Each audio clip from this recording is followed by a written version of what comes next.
श्री शिवाय नमस्तुभयम। दोस्तों, आप सभी लोग जानते हैं कि 25 अक्टूबर 2024 यानी शुक्रवार को पड़ रही है कार्तिक महीने की नवमी तिथि। और दोस्तों, यह वह नवमी तिथि है जो कार्तिक महीने में पड़ने वाली सबसे बड़ी तिथि है, क्योंकि यह शुक्रवार के दिन पड़ रही है और इसका बहुत ही बड़ा और विशेष महत्व होता है।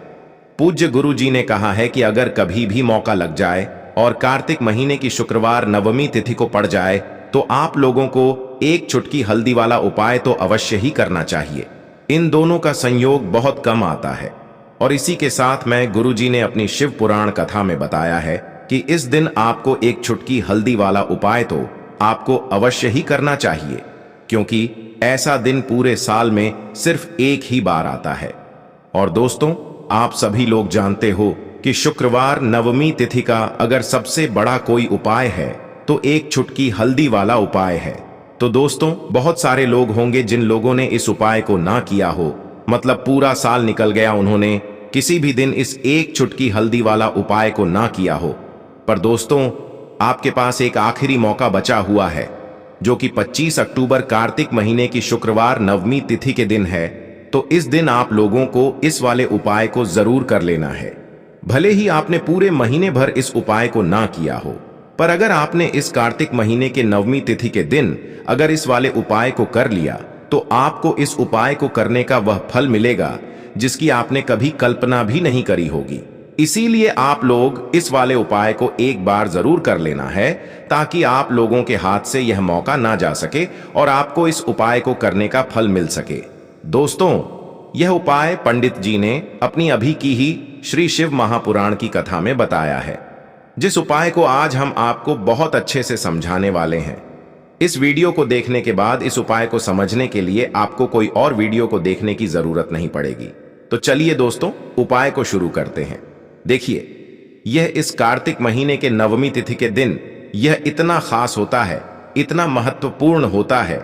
देखा गया है कभी कभी बड़े बड़े पूजा पाठ अनुष्ठान से जो मनोकामना पूर्ण नहीं होते, वह कार्तिक महीने के शुक्रवार नवमी तिथि के दिन एक छोटे से उपाय करने से ही आपकी मनोकामना पूर्ण हो जाती है। और बहुत सारे लोगों ने इस उपाय को किया भी है और उनको इस उपाय को करने का फल भी जरूर मिला है। अगर आप लोग भी इस उपाय को करना चाहते हैं तो आप इस उपाय को पहले अच्छे से समझ लेना, सुन लेना, उसके बाद करना। आपको इस उपाय का फल जरूर मिलेगा और इस उपाय को कर लेने से आपके घर में चाहे किसी भी प्रकार की दुख और समस्या क्यों ना चल रही हो, आपको उसका कारण भी नहीं पता है कि भाई यह समस्या किस कारण से चल रही है। उसका कुछ भी कारण हो सकता है, जैसे पितृदोष हो सकता है या किसी भी तरह का मंगल दोष भी हो सकता है। तो इस दिन आप लोगों को यह वाला उपाय कर लेना है। ये एक ऐसा उपाय है जिस उपाय को अगर किसी विशेष दिन पर किया जाए तो भाई उस विशेष दिन का जो है वह तो हमें मिलता ही मिलता है। पर हमने उस दिन पर इस उपाय को किया है तो हमें उससे भी बड़ा फल मिलता है और फल बहुत जल्दी मिलता है, क्योंकि आप इस उपाय को बहुत ही बड़े और विशेष दिन पर कर रहे हो। तो चलिए अब उपाय के बारे में बात करते हैं, लेकिन उससे पहले आप लोगों को यह जानना आवश्यक है कि आखिर यह उपाय किस समय करना है, किसको करना है और कैसे करना है। तो चलिए हम आगे आपको वीडियो में एक एक करके बता देते हैं। लेकिन उससे पहले अगर आप लोग हमारे चैनल पर पहली बार आए हैं या फिर मेरी आवाज आज पहली बार सुन रहे हैं तो हमारे चैनल को सब्सक्राइब जरूर कर लेना और इस वीडियो को लाइक करके कमेंट बॉक्स में श्री शिवाय नमस्तुभ्यम ओम नमः शिवाय जरूर टाइप कर देना। तो दोस्तों, इस एक चुटकी हल्दी वाला उपाय को हमें इस शुक्रवार नवमी तिथि के दिन कैसे करना है, किसको करना है, किस समय करना है और कहां पर करना है, यह सारे सवालों के जवाब आपको इस वीडियो में मिल जाएंगे। और जो ये वीडियो देखेगा भाई, उसको एक चुटकी हल्दी वाला उपाय जरूर करना चाहिए, क्योंकि इस दिन हल्दी के भी बहुत ही बड़ा और विशेष महत्व होता है। और जब बात आ जाए एक चुटकी हल्दी की तो यह सोने पर सुहागा वाली बात हो जाती है और यह एक बहुत ही बड़ा उपाय हो जाता है इस शुक्रवार नवमी तिथि का। तो अब दोस्तों, इस एक चुटकी हल्दी वाला उपाय को आखिर करना किसको है, सबसे पहले हम लोग वह बात जान लेते हैं। तो देखो, घर की जो बड़ी माताएं बहनें होती हैं, उन माताओं बहनों में से कोई भी एक बड़ी माता बहन इस वाले उपाय को कर सकती है। और दोस्तों, अगर आप चाहे तो अपने घर में से सभी सदस्यों को भी इस उपाय को करवा सकते हैं। अगर किसी व्यक्ति की खुद की कोई मनोकामना है, खुद की कोई दुख और परेशानी है जो कि वह अपने लिए ही करना चाहता है, इस वाले उपाय को तो वह खुद अपने लिए भी कर सकता है। बाकी अगर कोई घर में से ऐसा है जो कि अपने पूरे घर परिवार की सुख और शांति के लिए यह वाला उपाय करना चाहता है, तो भाई वह भी कर सकता है, उसमें भी कोई दिक्कत वाली बात नहीं है।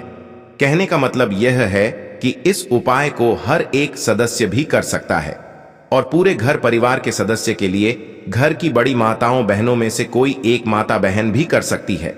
माताएं बहनें अगर घर में उपस्थित ना हो या वह यह वाला उपाय ना कर पा रही हो, तो फिर घर का कोई बड़ा सदस्य भी इस एक छुटकी हल्दी वाला उपाय को कर सकता है, चाहे फिर वह पुरुष ही क्यों ना हो, उसमें कोई भी दिक्कत वाली बात नहीं है। अब दोस्तों, जो अगला प्रश्न निकल कर आता है वह यह आता है इस उपाय को लेकर कि आखिर इस उपाय को हमें किस समय करना है, सुबह के समय करना है कि शाम के समय करना है। तो देखो, इस वाले उपाय को आप लोग सुबह के समय भी कर सकते हो और शाम के समय प्रदोष काल में भी कर सकते हो। अब अगर आप पूछो कि भाई सबसे उत्तम समय कौन सा रहेगा इस एक छुटकी हल्दी वाला उपाय को करने का, तो हम आपसे बस यही कहेंगे कि इस उपाय को आप सुबह के समय करेंगे तो ज्यादा बेहतर होगा। बाकी अगर प्रदोष काल शाम के समय भी करेंगे तो भी अच्छा होगा, उसमें कोई भी दिक्कत वाली बात नहीं है। तो अब दोस्तों, जो अगली सबसे बड़ी और महत्वपूर्ण बात आती है वह यह आती है कि सुबह अगर हम उपाय को करेंगे तो हमें कितने बजे से लेकर कितने बजे तक के बीच में करना है, और शाम के समय प्रदोष काल में करेंगे तो हमें कितने बजे से लेकर कितने बजे के बीच में करना है। तो देखो, सुबह जितनी जल्दी हो सके आप उपाय को करने की कोशिश करना। बाकी अगर किसी कारणवश लेट भी हो जाओ, थोड़ी देर भी हो जाए, तो 10 या 11 बजे तक भी आप उपाय कर लेना, पर 12 बजे से ज्यादा देरी ना हो, ठीक है? इस बात का ध्यान रखना। उसके बाद में दोस्तों, अगर शाम के समय प्रदोष काल की बात करें, प्रदोष काल का जो समय होता है वो शाम के 6 बजे से शुरू हो जाता है। मतलब शाम के 6 बजे से लेकर 7 बजे के बीच का जो समय होता है, यह समय प्रदोष काल का समय होता है। तो आप इस उपाय को 7 या 8 बजे के बीच में भी कर सकते हो। मतलब शाम के 6 बजे से रात 8 बजे के बीच में आप कभी भी इस वाले उपाय को कर सकते हो, उसमें कोई भी दिक्कत वाली बात नहीं है। तो हल्दी जो कि सीधे सीधे जुड़ी हुई है श्री हरि विष्णु से, हल्दी जो कि सौभाग्य का प्रतीक है, हल्दी धन को खींचने का काम करती है, हल्दी धन में वृद्धि करती है, पैसे को बढ़ाती है और हल्दी शुभता लाती है। इसीलिए हम कोई भी शुभ काम करते हैं उसमें सबसे पहले हल्दी का उपयोग करते हैं। कोई भी पूजा पाठ हो, विवाह हो, गृह प्रवेश हो, सबसे पहले हम हल्दी को ही लेते हैं, क्योंकि जहां पर आप हल्दी को ले लेते हैं वहां समझ लीजिए आपके घर में सुख और समृद्धि बढ़ती चली जाती है, और जितनी भी नेगेटिव चीजें होती हैं, जो बुरी शक्तियां होती हैं, जो नकारात्मक ऊर्जा होती है, तुरंत आपके घर से दूर होती है। अब जिन लोगों को पैसा चाहिए वह लोग भी इस उपाय को करें, जिन्हें बहुत अधिक पैसा यानी बहुत ज्यादा धन चाहिए वो लोग भी इस उपाय को करें, क्योंकि देखिए धन की देवी मां लक्ष्मी कैसे प्रसन्न होती हैं जब आप श्री हरि विष्णु को प्रसन्न करते हैं। बहुत सारे लोग हैं जो उपाय करते हैं, है ना, लेकिन श्री हरि विष्णु को प्रसन्न करने के लिए उपाय नहीं करते हैं। मां लक्ष्मी से जुड़े हुए बहुत से उपाय करते हैं, लेकिन मां लक्ष्मी तो तभी प्रसन्न होती हैं जब श्री हरि विष्णु प्रसन्न होते हैं। अब शुक्रवार नवमी तिथि का यह उपाय ऐसा है कि मां दुर्गा की कृपा भी मिलेगी, श्री हरि विष्णु का आशीर्वाद भी मिलेगा और मां लक्ष्मी की कृपा बरसेगी और फिर आपके घर में होगी धन की वर्षा। मतलब जो तिजोरी है आपकी धन से वो भर जाएगी, बैंक बैलेंस बढ़ता चला जाएगा। और जो लोग कर्जा लेते रहते हैं, है ना, कर्जा कभी ना कभी कोई ना कोई व्यक्ति, हर व्यक्ति नहीं लेता, लेकिन बहुत सारे लोग हैं जो कर्जा किसी ना किसी से ले लेते हैं, ठीक है ना। जरूरत ही ऐसी पड़ जाती है कि कर्जा लेना पड़ जाता है, और कभी कभी तो उस कर्जे में इतना फंस जाते हैं कि बाहर निकलना मुश्किल होता है। कोई रास्ता नजर नहीं आता है कि कैसे इस कर्जे से बाहर निकलें, कैसे जीवन के दुखों का अंत करें।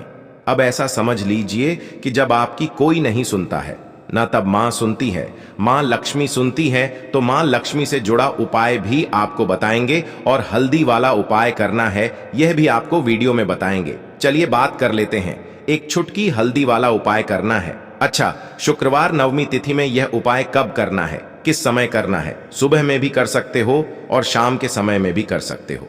अब देखिए, आपको यहाँ पर आटे का एक दीपक बनाना है। आटे के अंदर ही थोड़ी सी पिसी हुई हल्दी डाल देंगे और आटे का, गेहूं के आटे का दीपक तैयार कर लेंगे। आप देखेंगे जब उसमें एक चुटकी पिसी हुई हल्दी डालेंगे ना, तो उसका रंग, आटे का जो रंग है वो हल्का पीला हो जाएगा। अब इस दीपक के अंदर दीपक का शेप दे देंगे आटे को और दीपक तैयार कर लेंगे। अब इसी दीपक के अंदर शुद्ध देसी घी भरना है, गोल बाती लगानी है। अब यह दीपक आपको अपने घर के मंदिर में जलाना है, श्री हरि विष्णु के सामने। अब देखिए, जो लोग दीपक आटे का नहीं बना पाते हैं वह मिट्टी का दीपक भी ले सकते हैं। उसके अंदर आपको एक छिटकी पिसी हुई हल्दी अलग से डाल देनी है और यह दीपक घर के मंदिर में जलाना है। श्री हरि विष्णु का ध्यान करना है, माँ लक्ष्मी का ध्यान करना है, उनसे प्रार्थना करनी है कि हमारे घर में जितनी भी निर्धनता है, गरीबी है, धन से जुड़ी समस्याएं हैं, उन्हें आप दूर कर देना। तो शुक्रवार नवमी तिथि में एक बार यह उपाय करके देखिए और फिर देखिए आपके जीवन में कैसे कैसे चमत्कार होते हैं। बहुत ही विशेष और बहुत ही लाभकारी उपाय है, क्योंकि हल्दी ना सिर्फ आपके घर में पैसे को बढ़ाने का काम करेगी, बल्कि कि बहुत तेजी से धन को लाने का काम करेगी। मतलब धन में वृद्धि होती चली जाएगी, पैसा बहुत तेजी के साथ आपका बढ़ता चला जाएगा। साथ ही साथ घर में कभी बीमारियां प्रवेश नहीं करेंगी, क्योंकि जहां पर दीपक में हल्दी ले ली जाती है ना, वहां कभी नेगेटिव ऊर्जा नहीं रुकती है और नजर दोष से भी ऐसा घर बचा रहता है और घर में बीमारियां नहीं आती हैं। चलिए बात कर लेते हैं हल्दी से ही जुड़े दूसरे उपाय की, जो कि आपको आपके भाग्य का साथ दिलाएगी। देखिए, हल्दी जो है ना, यह बहुत चमत्कारी है। हालांकि ये आपकी रसोई घर में आपको बहुत आसानी से मिल जाएगी, आपके किचन में रखी होगी, है ना, लेकिन इसके कितने बड़े बड़े उपाय हैं ये बहुत कम लोग जानते हैं। अब देखिए, हल्दी का जो दूसरा उपाय आपको बताएंगे ना, इस उपाय को करने से जिन लोगों के भाग्य में भाग्य का साथ नहीं लिखा है, मतलब भाग्य में दुख लिखे हैं, कष्ट लिखे हैं, ठोकरें खाना लिखा है ना, उनके जीवन की ठोकरें भी दूर हो जाएंगी, क्योंकि यह हल्दी का उपाय ही इतना चमत्कारी है ना। शुक्रवार में जो कर लेता है, ऐसा समझ लीजिए कि हर चीज उसे जीवन में आसानी से मिलती है, सुख भी मिलता है, धन भी मिलता है। और जिसके बारे में आपने सोच रखा है ना कि मुझे तो यह चीज मिलने वाली नहीं है ना, मेरे तो भाग्य में दुख लिखे हैं, तो ऐसा समझ लीजिए भाग्य के लिखे दुख भी बदल जाते हैं जब हल्दी का यह उपाय आप करते हैं। और उपाय इतना सरल है कि करने के लिए आपको इसमें ज्यादा कुछ नहीं लेना है, सिर्फ और सिर्फ आपको यहां पर लेनी है एक चुटकी पिसी हुई हल्दी। अब अगर पाउडर के फॉर्म में है, मतलब पीसी हुई हल्दी का चूरा है, तो वो ले लें। गांठ वाली साबुत हल्दी है तो पीस कर उसका पाउडर बना लें। अब ये एक चुटकी हल्दी आपको सबसे पहले तो जल में डालकर स्नान करना है, ठीक है ना। हल्दी वाले पानी से आपको नहाना है, इससे आपको आपके भाग्य का साथ मिलेगा और भाग्य में लिखे हुए दुख, कष्ट, तकलीफें सब कुछ आपके जीवन से दूर हो जाएंगी। तो देखिए, पहले तो इतना उपाय करना है। अब जो हल्दी का चूरा आपने लिया है, हल्दी का पाउडर लिया है, जो थोड़ा सा आप क्या करेंगे, उसमें थोड़ा सा जल डाल देंगे, शुद्ध जल, और इसका गाढ़ा गाढ़ा पेस्ट बना लेंगे, ठीक है ना। अब आपको क्या करना है, हल्दी से स्वास्तिक का निर्माण करना है। तो अपने घर के मंदिर में हल्दी का एक छोटा सा स्वास्तिक बनाएंगे और फिर शुक्रवार नवमी तिथि में इस स्वास्तिक की आपको पूजा करनी है, ठीक है ना। इसके बाद आपको क्या करना है कि हल्दी का स्वास्तिक बनाने के बाद जब आप पूजा कर लेंगे, उसी हल्दी में से आपको थोड़ा सा तिलक अपने माँ माथे पर करना है, थोड़ी सी हल्दी आपको अपनी नाभि पर लगानी है, ठीक है ना। थोड़ा सा तिलक माथे पर, यानी छोटा सा तिलक माथे पर करेंगे और छोटा सा तिलक अपनी नाभि पर लगाएंगे। शुक्रवार नवमी तिथि में यह उपाय कर लीजिए कि हल्दी वाले जल से नहा लीजिए, हल्दी का एक स्वास्तिक बना दीजिए और हल्दी का तिलक कर लीजिए। फिर देखिए कि जीवन में कैसे कैसे चमत्कार होते हैं और क्या क्या आपको मिलता है। मतलब जो सोचा भी नहीं होगा ना, वो भी मिल जाएगा, क्योंकि उपाय ही इतना उत्तम है। स्वास्तिक आपको बता दें, कोई साधारण चिन्ह नहीं है। स्वास्तिक भगवान गणेश का रूप है। स्वास्तिक शक्ति, सौभाग्य, समृद्धि का प्रतीक है। अब देखिए, भगवान गणेश से जुड़ा हुआ यह उपाय है और भगवान गणेश से जुड़ा हुआ है स्वास्तिक, तो कभी भी आपके जीवन में कोई विघ्न नहीं आने देंगे।